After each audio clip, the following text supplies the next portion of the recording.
Welcome back to CTV Newsnet. I'm Kate Wheeler. The almost unbelievable destruction wrought by the 2004 Boxing Day earthquake and tsunami in the Indian Ocean moved almost everyone who saw the images. The disaster killed more than 200,000 people and destroyed homes and towns in 11 different countries. Dr. Martina Fuchs was so moved by the tragedy, she flew to the South Asian country to help. The trip led to the creation of the Real Medicine Foundation, an organization dedicated to providing medical support to disaster-stricken areas. Dr. Fuchs joins me now. Where did you go first?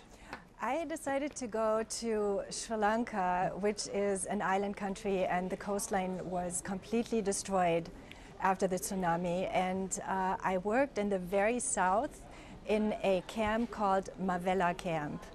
So now, after 3 years, you're in 13 countries? That's remarkable. Yes, yes.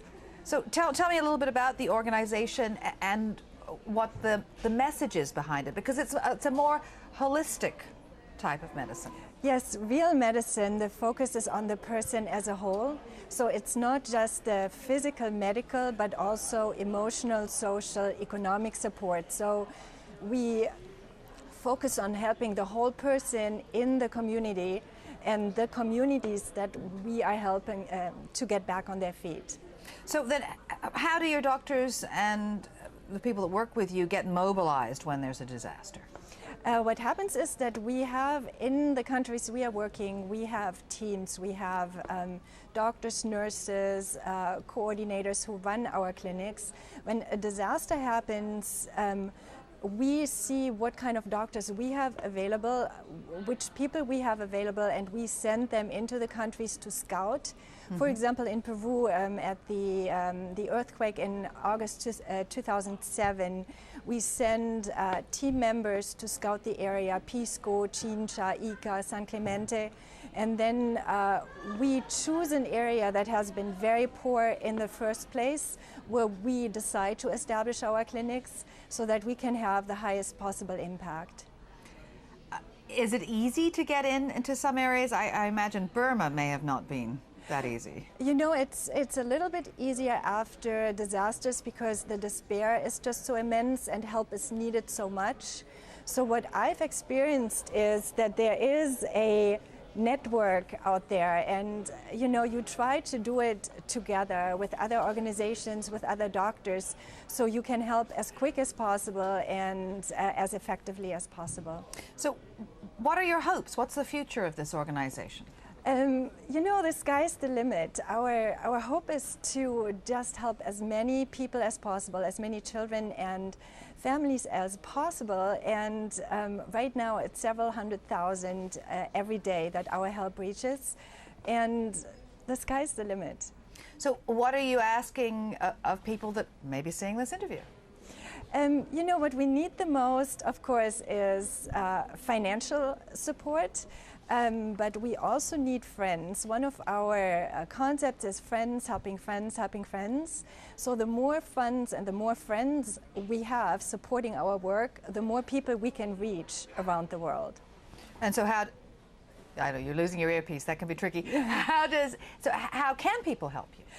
You know, just go to our website, realmedicinefoundation.org, email to us, info@realmedicinefoundation.org, or call our 800 number, 800-450-7484.